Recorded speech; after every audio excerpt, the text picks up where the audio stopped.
Praise the lord. ನನ್ನ ಪ್ರೀತಿಯುಳ್ಳ ದೇವ ಜನರೇ, ಈ ದಿನ ನಿಮ್ಮೊಟ್ಟಿಗೆ ಮಧುವಾದಂಥ ನಾನು ಕೆಲವೊಂದು ವಿಷಯಗಳನ್ನು ಹಂಚುವುದಕ್ಕಾಗಿ ಈ ರೀತಿಯಾಗಿ ನಿಮ್ಮ ಮುಂದೆ ಬಂದಿದ್ದೇನೆ. ನಿಮ್ಮೆಲ್ಲರಿಗೂ ಸಹ ತಿಳಿದಿರುವ ಹಾಗೆ ಇದೇ ಆಗಸ್ಟ್ ತಿಂಗಳಿನ 31ನೇ ತಾರೀಕು ಶಾಲೋಮ್ ಪ್ರೇಯರ್ ಮಿನಿಸ್ಟ್ರೀಸ್ನ 15ನೇ ವರ್ಷದ ಸಭೆಯ ವಾರ್ಷಿಕೋತ್ಸವ. ಶಾಲೋಮ್ ಪ್ರೇಯರ್ ಮಿನಿಸ್ಟ್ರೀಸ್ನ 15ನೇ ವರ್ಷದ ಸಭೆಯ ವಾರ್ಷಿಕೋತ್ಸವ ಹಾಗೂ ನಂಬಿಗಸ್ತನಾದ ನನ್ನ ದೇವ ಎಂಬ ಹಾಡನ್ನು ಅದನ್ನು ನಾವು ರಿಲೀಸ್ ಮಾಡಲಿಕ್ಕಿದ್ದೇವೆ. ಮುಖ್ಯವಾಗಿ ಈ ವಿಡಿಯೋ ನೋಡುತ್ತಿರುವಂತ ಪ್ರತಿಯೊಬ್ಬೊಬ್ಬರು ಸಹ ಈ ಪ್ರಾರ್ಥನೆ ಕೂಟಕ್ಕಾಗಿ ನೀವು ಪ್ರಾರ್ಥಿಸಿರಿ.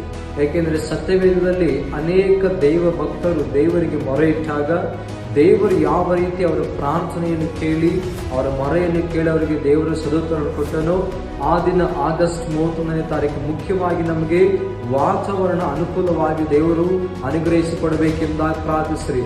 ಹಾಗೆ ಎರಡನೇದಾಗಿ ಆರ್ಥಿಕ ಸಹಾಯಗಳಿಗೋಸ್ಕರ ಪ್ರಾರ್ಥಿಸಿರಿ. ಇದುವರೆಗೂ ದೇವರು ಕೆಲವೊಂದು ಆರ್ಥಿಕ ಸಹಾಯಗಳನ್ನು ದೇವರು ನಮಗೆ ಒದಗಿಸಿಕೊಟ್ಟಿದ್ದಾನೆ. ಇನ್ನಿರುವಂತೆಲ್ಲ ಒಂದು ಕೆಲಸಗಳು ಸಹ ದೇವರ ಕಾರ್ಯಕ್ಕಾಗಿ ಅದು ನೆರವೇರಲ್ಪಡುವ ಹಾಗೆ ಈ ವಿಡಿಯೋ ನೋಡುತ್ತಿರುವಂತಹ ಪ್ರತಿಯೊಬ್ಬರು ಸಹ ನೀವು ಪ್ರಾರ್ಥಿಸಿರಿ. ಈ ಕೂಟಕ್ಕಾಗಿ ನಂಬಿಕಸ್ತನಾದ ನನ್ನ ದೇವ ಎಂಬ ಸಾಂಗಕ್ಕಾಗಿ ನೀವೆಲ್ಲರೂ ಸಹ ಪ್ರಾರ್ಥಿಸಿರಿ ಎಂಬುದಾಗಿ ಹೇಳುತ್ತಾ ದೇವರು ನಿಮ್ಮನ್ನು ನಿಮ್ಮ ಕುಟುಂಬಗಳನ್ನು ಹೇರಳವಾಗಿ ಆಶೀರ್ವಾದ ಮಾಡಲಿ. Thank you. God bless you all.